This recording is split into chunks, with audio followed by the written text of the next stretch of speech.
નમસ્કાર, હું છું પ્રેરણા. આપ જોઈ રહ્યા છો ઇન્ડિયા ન્યૂઝ ગુજરાતનો ખાસ કાર્યક્રમ આપણો સુરત. સમાચારની શરૂઆત કરીએ તો સુરતના લિંબાયત વિસ્તારમાં કેશ ડોલ્સના મુદ્દે અસરગ્રસ્ત લોકોએ મામલતદાર કચેરીએ મોરચો માંડ્યો છે. કેશ ડોલ્સનો લાભ ન મળ્યાનો આક્ષેપ કરી મોટી સંખ્યામાં લોકો રજૂઆત કરવા પહોંચ્યા હતા. લિંબાયતના ખાડીપુર વિસ્તારમાં રહેતા અસરગ્રસ્ત લોકોએ કેશ ડોલ્સ ન મળ્યાનો આરોપ લગાવી મામલતદાર કચેરીએ ધરણા સમાન વિરોધ નોંધાવ્યો હતો. મોટી સંખ્યામાં લોકોએ કચેરીએ પહોંચી મામલતદારને આવેદનપત્ર પાઠવી પોતાની સમસ્યાઓ રજૂ કરી હતી. રજૂઆત બાદ મામલતદારે અસરગ્રસ્તોની વાત સાંભળી યોગ્ય કાર્યવાહી કરવાની ખાતરી આપી હતી. સાથે જ આવતીકાલે સ્થળ મુલાકાત કરી બાકી રહેલા લાભાર્થીઓને કેશ ડોલ્સ પહોંચાડવાની ખાતરી પણ આપવામાં આવી છે.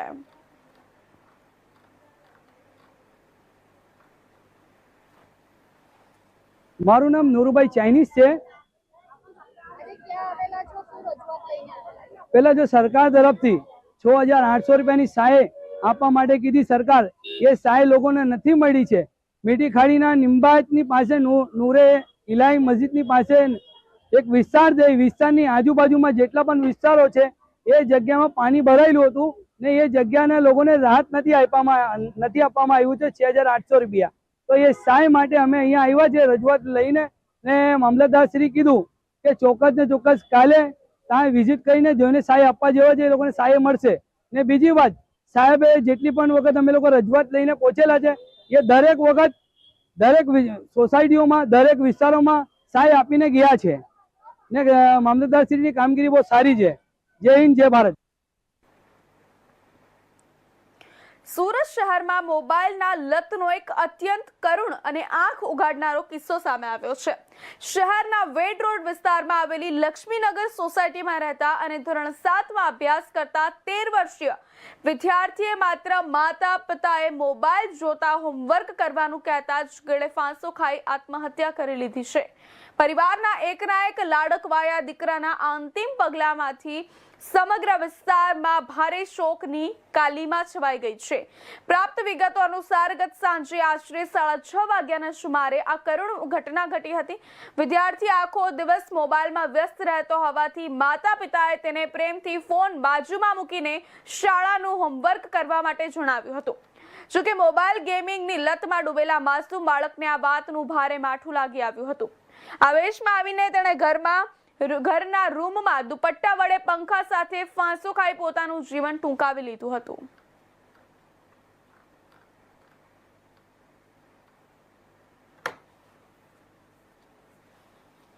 કોનિકર દીપેશ જી, શું ઘટના બની છે? એને જરાક મેન્ટલી રીતે પ્રોબ્લેમ હતો. કોઈ બોલે ને તો સહન નહીં થતું હતું ને ગુસ્સાવાળો વધારે હતો. કોઈ મમ્મી પપ્પા બી ખીજવાય ને તો એનો વિરોધ જ કરતો હતો. કયા ધોરણમાં ભણતો હતો? 7મા ધોરણમાં. અને કયા વિસ્તારમાં રહેતા હતા? લક્ષ્મીનગર. સમગ્ર ક્યારે એમને સુસાઇડ ક્યારે કરી છે? 6:30 ની આસપાસ. એને શેની લત હતી? એને મોબાઈલ ને જરાક આઉટલાઈન બી જરા વધારે હતી. વધારે એ સમજતો નહીં હતો કોઈ વસ્તુને. જીદ જ લીધો હતો એકદમ. કોઈ વસ્તુ જોઈએ એટલે જોઈએ. આ વસ્તુ નહીં આપી તો ઘરે બોલતો હતો. એમને માતા પિતાએ શું કીધું હતું બાળકને?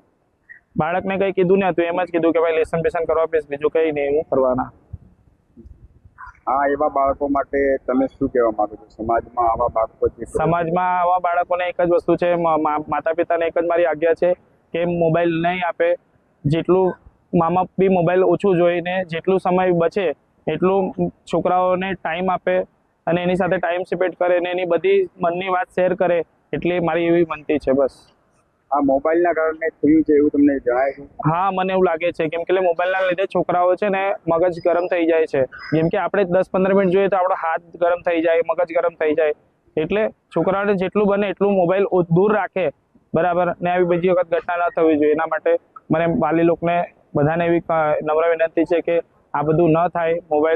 મોબાઈલથી જોવાથી જ મારા છોકરાઓનો દિમાગ ગરમ થઈ જાય છે, હાથ એ લોકોના ગરમ થઈ જાય છે. એ લોકોના ફ્રી ફાયર રમવાથી પ્લસ શું કહેવાય પબજી રમવાથી આ બધા કાંડો વધારે થાય છે. પેલા એકબીજાને માર કરે તો એવું લાગે કે આપણે બી એવું કરવું જોઈએ. આ બાળક કઈ સ્કૂલમાં ભણતું હતું? નગર પ્રાથમિક સ્કૂલમાં. અને કયા ધોરણમાં ભણતું? 7મા ધોરણમાં.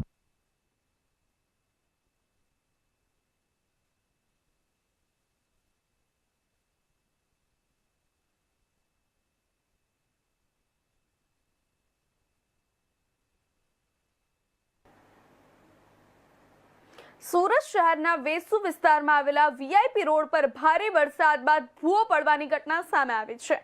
2 દિવસ અગાઉ સર્જાયેલી આ ઘટનામાં અંદાજે 10 થી 15 ફૂટનો ભૂવો પડ્યો હતો, જે સમય જતા વધુ ધસી જતા પાલિકા તંત્ર તાત્કાલિક હરકતમાં આવ્યું હતું.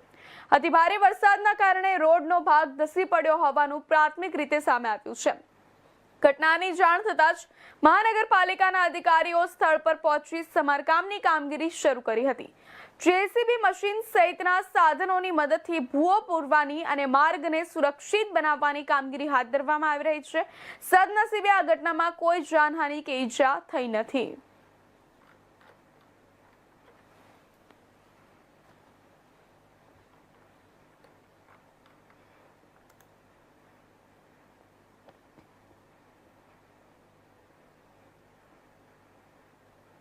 સુરત શહેરના પાંડેસરા વિસ્તારમાં વડોદ ગંગાબા ફાર્મ નજીક અવાવરૂ જગ્યામાંથી મળી આવેલી અજાણ્યા યુવકની લાશનો ભેદ સુરત ક્રાઇમ બ્રાન્ચે ઉકેલી નાખ્યો છે. મૃતકની ઓળખ મંટુ રામબિલાસ ઠાકુર તરીકે થઈ હતી. પત્ની છોડીને જતી રહી હોવાની બાબતે વારંવાર કરાતી મશ્કરી અને ગાળાગાળીની અદાવતમાં તેના જ સાથી કારીગર મિત્રએ અન્ય એક સાથી સાથે મળીને લોખંડના પાઇપના ફટકા મારી હત્યા કરી હોવાનું સામે આવ્યું છે. મૃતક મંટુ ઠાકુર નાવડી એસ્ટેટ ખાતે સાડીના કારખાનામાં હેન્ડપ્રિન્ટનું કામ કરતો હતો. તેનો સાથી કારીગર બ્રિજેશ કહારની પત્ની તેને છોડીને જતી રહી હતી, જે બાબતે મંટુ અવારનવાર બ્રિજેશની મશ્કરી કરતો હતો.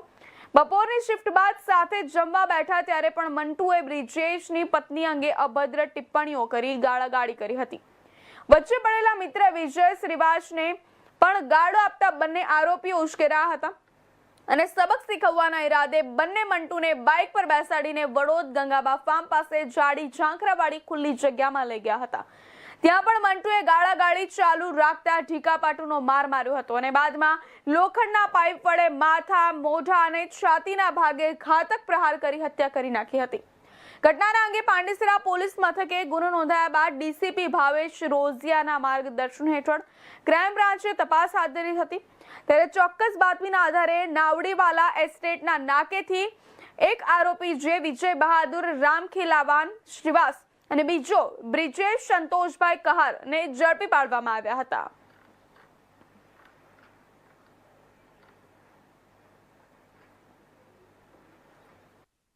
આજ સવારે પાંડેસરા વિસ્તારમાં વડોદ ગંગાબા ફાર્મથી પાંડેસરા સીઈપીટી તરફ જવાના રોડ પર ઈચ્છાપૂર્તિ મહાદેવ મંદિરની પાસેથી એક અજાણ્યા માણસની ડેડ બોડી મળી આવી હતી, જેના માથાના અને શરીર મોઢાના ભાગ ઉપર અલગ અલગ બોટલ પદાર્થથી મારેલાના ઈજાના નિશાન હતા. પ્રાથમિક દ્રષ્ટિએ જોતા અનડિટેક ખૂનનો ગુનો હોય ક્રાઇમ બ્રાન્ચની અલગ અલગ ટીમો આ ગુનાની પાછળ તપાસમાં લાગેલી હતી. ક્રાઇમ બ્રાન્ચના એન્ટી એક્સટોર્શન સેલની ટીમને એક ઇન્ફોર્મેશન મળી હતી કે મરણ જનારનું નામ મિન્ટુ ઠાકોર છે, મૂળ વેસ્ટ બેંગાલનો રહેવાસી છે, હાલમાં પાંડેસરામાં જ રહે છે અને એક કારખાનામાં હેન્ડપ્રિન્ટનું કામ કરે છે. અને એ ઇનપુટના આધારે આ લોકો આગળ વધુ કામ કરતા કે આને એના બે મિત્રો સાથે માથાકૂટ થતા એને મારીને જતા રહ્યા છે. આ કામે ક્રાઇમ બ્રાન્ચની ટીમ દ્વારા બ્રિજેશ કહાર અને વિજય રામ ખીલાવન શ્રીવાસ્તવ બંનેની ધરપકડ કરી છે. આ બંને સાથે બ્રિજેશ સાથે મરનારને 2-4 મહિનાથી મિત્રતા હતી અને મરનારની પત્ની ઘરે જતા રહ્યા એ બાબતના અવારનવાર બંને વચ્ચે બોલાચાલી અને ઝઘડો થતો હતો, મસ્તી કરતો હતો મરનાર બ્રિજેશ આરોપી, જેથી બંને વચ્ચે ઝઘડો થતો હતો. આજે બંને બ્રિજેશ અને વિજય બહાદુરે ડિસાઇડ કરી કાલે એને મોટરસાઇકલ ઉપર બેસાડી તે વડોદથી ગંગાબા ફાર્મથી સીઈપીટી પ્લાન્ટ જવાના મહાદેવજીના મંદિર પાસે લઈ જઈ તે બોથડ પદાર્થથી મારી અને એનું મોત નિપજાવેલ છે. બંનેની ધરપકડ કરી છે. આગળની પૂછપરછ ચાલુ છે અને વધુ તપાસ માટે પાંડેસરા પોલીસ સ્ટેશન સોંપવાની કાર્યવાહી છે. મરણ જનારની પત્ની એને છોડીને જતી રહી છે એ બાબતે જે બ્રિજેશ આરોપી છે વારંવાર એની મસ્તી કરતો હતો અને આ બાબતમાં અવારનવાર એમના ઝઘડા પણ થતા હતા અને છેલ્લા 2-3 દિવસથી વારંવાર એ બંનેને બોલાચાલી આ બાબતમાં થતી હતી અને ગઈકાલે પણ ઝઘડો થતા એને મારી દીધો છે એના મિત્ર સાથે મળી. બ્રિજેશ અને મંટુ સાથે જ એક સાથે હેન્ડપ્રિન્ટના એક જ નાવડી પાસે ત્યાં કંઈ કામ કરે છે, એક જ કારખાનામાં ખાતામાં. સુરતના વેસુ વિસ્તારમાંથી એક ચોંકાવનારી ઘટના સામે આવી છે. પ્રતિષ્ઠિત સ્કૂલ બહારથી 3 વર્ષના બાળકને તેના જ પિતા કારમાં બેસાડી લઈ જતા હડકંપ મચી ગયો છે. સમગ્ર મામલે વેસુ પોલીસે ગુનો નોંધી બાળક અને પિતાની શોધખોળ શરૂ કરી છે. મળતી માહિતી મુજબ વેસુની એક પ્રતિષ્ઠિત સ્કૂલ બહાર કેરટેકર સાથે રહેલા 3 વર્ષના અથર્વને તેના બિલ્ડર પિતાએ કથિત રીતે પોતાની કારમાં બેસાડી લઈ જતા ફરાર થઈ ગયો હતો. ઘટના બાદ બાળકની ડોક્ટર માતાએ વેસુ પોલીસ મથકે ફરિયાદ નોંધાવી છે. પારિવારિક વિવાદ વચ્ચે બનેલી આ ઘટનાને પગલે સુરત પોલીસની અનેક ટીમો બાળકની શોધમાં લાગી ગઈ છે. શહેર તેમજ રાજ્યના વિવિધ ટોલ પ્લાઝા અને સીસીટીવી ફૂટેજની તપાસ કરવામાં આવી રહી છે. પ્રાથમિક માહિતી મુજબ આરોપી પિતા મુંબઈ તરફ ગયો હોવાની શક્યતા વ્યક્ત કરવામાં આવી રહી છે. હાલ પોલીસે તમામ દિશામાં તપાસ શરૂ કરી છે.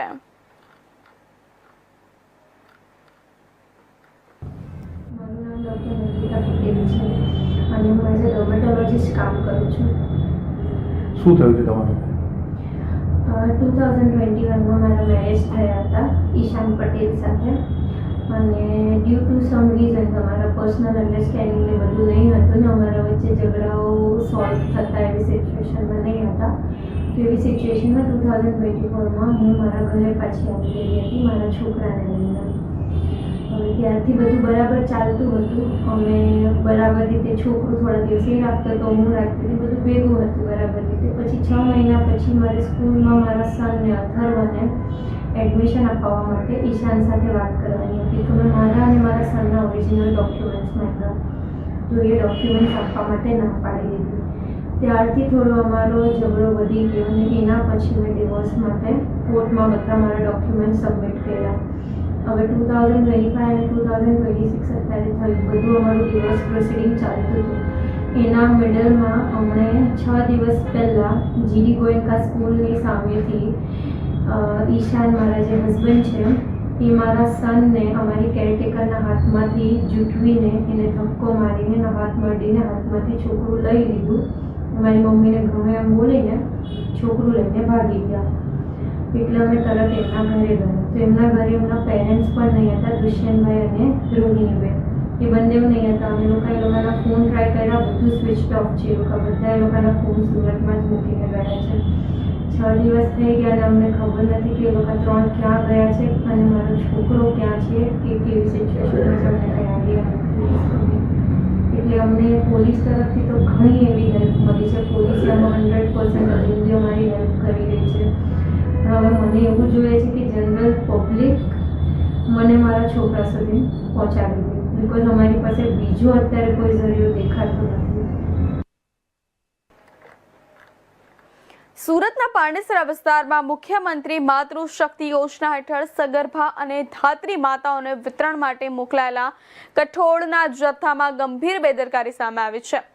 આંગણવાડી કાર્યકરો દ્વારા કરવામાં આવેલી તપાસ દરમિયાન કઠોળનો જથ્થો એક્સપાયરી ડેટ પૂર્ણ થયેલો હોવાનું સામે આવ્યું હતું. આ જથ્થો લાભાર્થીઓને વિતરણ માટે મોકલવામાં આવ્યો હોવાનો આક્ષેપ થતા સમગ્ર મામલો ચર્ચાનો વિષય બન્યો છે. આ ઘટનાને પગલે સગર્ભા મહિલાઓ અને નવજાત બાળકોના આરોગ્ય સાથે ગંભીર પ્રશ્નો ઊભા થયા છે. મામલો સામે આવતા વહીવટી તંત્રમાં દોડધામ મચી ગઈ હતી.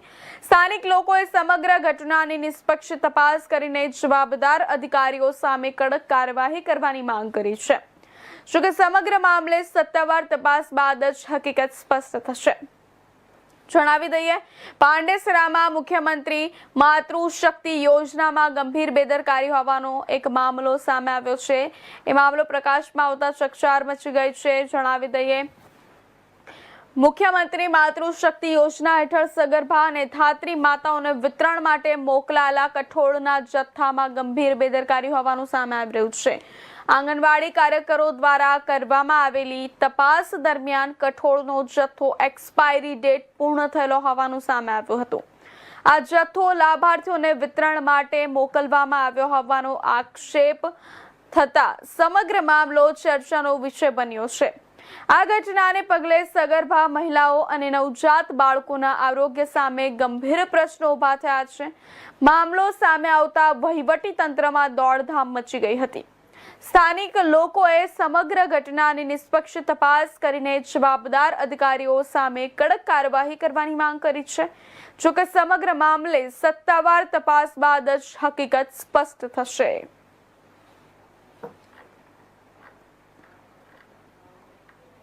નામ સંજય કુમાર રતનલાલ શાહ, દુકાન નંબર U48. અમારે ત્યાં મુખ્યમંત્રી માતૃશક્તિ યોજનાનો માલ આવે છે. આંગણવાડી મહિલાઓને આપવાનો અને સગર્ભા મહિલાઓને એ લોકો આપે છે. બે છેલ્લા વર્ષોથી આવે છે, પરંતુ આ વર્ષે આ મહિનામાં જૂન મહિનામાં 28 તારીખે માલ આવ્યો હતો. તો અમે આંગણવાડી મહિલાઓને બોલાવ્યા હતા. આંગણવાડી મહિલાઓએ એવું કીધું કે આ માલ એક્સપાયર થયો. બીજી દુકાનોમાં અમે તપાસ કરી તો કે એક્સપાયર થયેલો માલ છે. બીજી આંગણવાડી વાળાએ એમને કીધું અને પછી મારે ત્યાં બી માલને ખોલીને જોયો તો એક્સપાયર થયેલો માલ છે.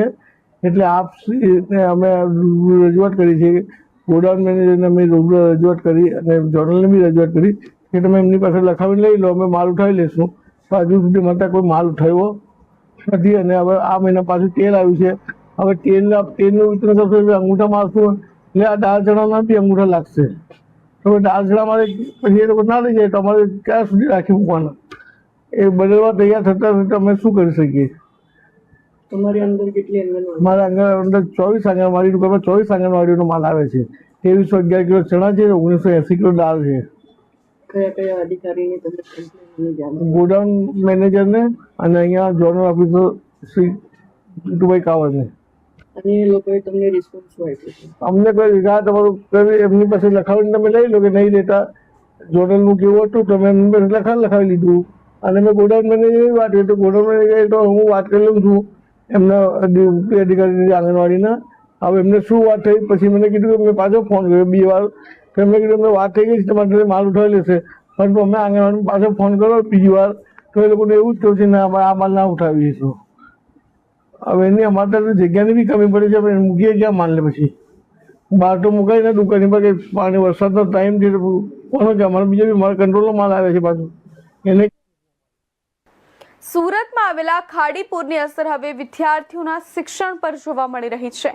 પૂરગ્રસ્ત વિસ્તારોમાં રહેતા હજારો વિદ્યાર્થીઓના પુસ્તકો, યુનિફોર્મ તેમજ શૈક્ષણિક સામગ્રી પાણીમાં પલળી જતા તેમનું ભણતર પણ પ્રભાવિત થયું છે. નગર પ્રાથમિક શિક્ષણ સમિતિના ચેરમેન રાજેન્દ્ર કાપડિયાએ જણાવ્યું હતું કે ખાડીપુરની અસરથી અંદાજે 7 થી 8 હજાર વિદ્યાર્થીઓના 1 લાખથી વધુ પુસ્તકો પલળી ગયા છે. અસરગ્રસ્ત વિસ્તારોમાં અનેક ઘરોમાં 7 થી 8 ફૂટ સુધી પાણી ભરાઈ ગયું હતું, જેના કારણે વિદ્યાર્થીઓની શૈક્ષણિક સામગ્રીને ભારે નુકસાન પહોંચ્યું છે. પૂરનું પાણી ઓસર્યા બાદ શિક્ષણ સમિતિના અધિકારીઓ અસરગ્રસ્ત વિસ્તારોમાં પહોંચ્યા હતા. ત્યાં વાલીઓ પોતાના બાળકોના પલળી ગયેલા પુસ્તકો સૂકવતા જોવા મળ્યા હતા. ત્યારબાદ રાજ્ય સરકારને સમગ્ર નુકસાનનો ડેટા મોકલવામાં આવ્યો હતો. નગર પ્રાથમિક શિક્ષણ સમિતિએ 1 ઓગસ્ટે રાજ્ય સરકારને 1,01,200 પુસ્તકો ઉપલબ્ધ કરાવવા પત્ર લખ્યો છે. આગામી 1 અઠવાડિયામાં અસરગ્રસ્ત વિદ્યાર્થીઓને નવા પુસ્તકો, યુનિફોર્મ, બૂટ મોજા સહિતની શૈક્ષણિક કીટ વિતરણ કરાવવામાં આવશે. મહત્વનું જણાવી દઈએ કે ખાડીપુરમાં વિદ્યાર્થીઓનું ભણતર પણ ધોવાઈ ગયું છે. જેવી ઘટના સામે આવી છે. ખાડી વિસ્તારના 1 લાખથી વધુ પુસ્તક ધોવાઈ ગયા છે, જેના કારણે જેની અસર વિદ્યાર્થીઓના શિક્ષણ પર પડી રહી છે. પલળી ગયેલા પુસ્તકોને રાજ્ય સરકારને પત્ર લખીને પાછા મંગાવવામાં આવ્યા છે. અંદાજે 7 થી 8 હજાર બાળકો પર આની અસર પડી છે અને પુસ્તકો સાથે યુનિફોર્મ પણ આપવામાં આવશે.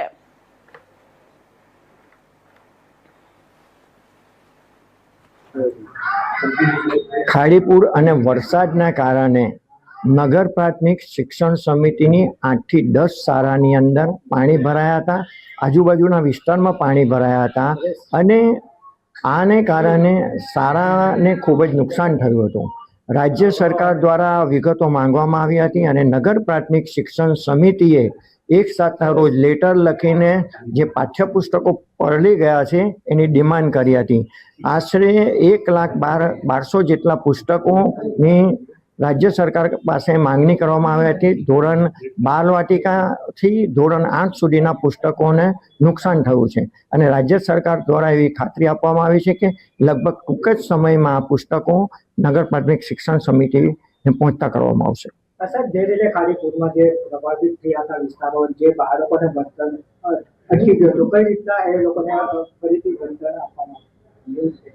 ખાડી પૂરને કારણે અને વરસાદને કારણે જે શાળાઓ બંધ રહી હતી, આજે જે શાસનાધિકારી દ્વારા એક પરિપત્ર બહાર પાડવામાં આવ્યો છે કે બાળકોને જે નુકસાન થયું છે ભણતરમાં, તે શનિ અને રવિવારની રજા, જાહેર રજા હોય તેમાં પણ બાળકોને ભણાવીને એક શૈક્ષણિક કાર્ય પૂરું કરવામાં આવશે.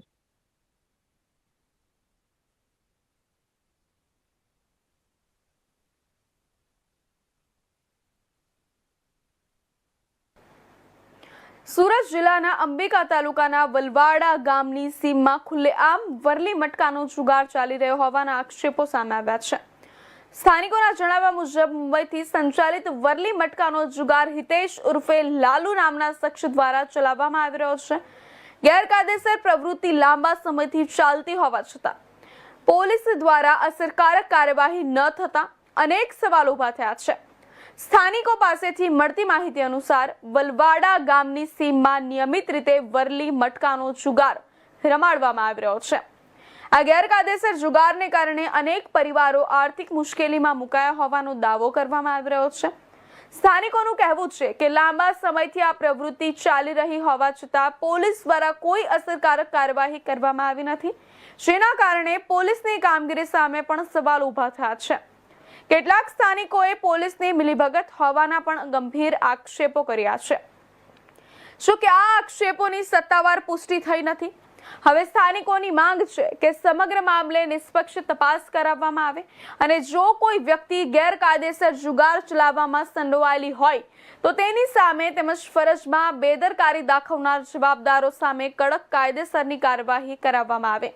હવે જોવાનું એ રહેશે કે પોલીસ તંત્ર આ મામલે શું પગલાં ભરે છે.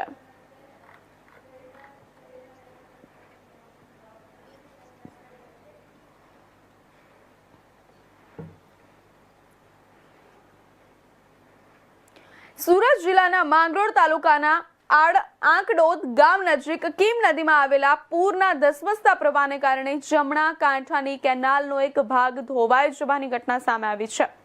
ભારે પ્રવાહના કારણે કેનાલને નુકસાન પહોંચતા હાલ જમણા કાંઠાની કેનાલ બંધ કરવામાં આવી છે. ઘટનાની જાણ થતાં સંબંધિત વિભાગના અધિકારીઓ સ્થળ પર પહોંચ્યા હતા અને સ્થિતિનું નિરીક્ષણ કર્યું હતું. સિંચાઈ વિભાગના જણાવ્યા મુજબ નુકસાનગ્રસ્ત કેનાલનું ટૂંક સમયમાં સમારકામ હાથ ધરી કેનાલને ફરી કાર્યરત કરવાની કાર્યવાહી કરવામાં આવશે.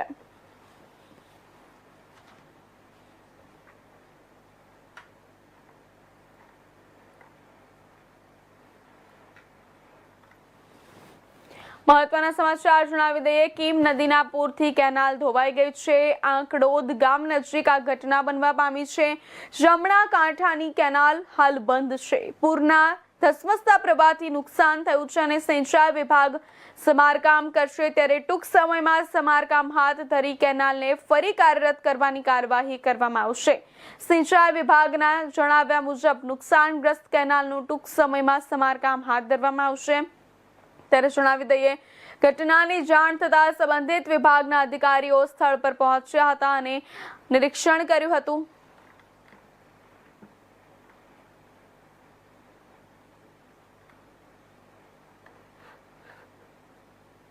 તો આ હતા અત્યાર સુધીના મહત્વના સમાચાર. વધુ સમાચારો માટે જોતા રહેજો ઇન્ડિયા ન્યૂઝ ગુજરાત.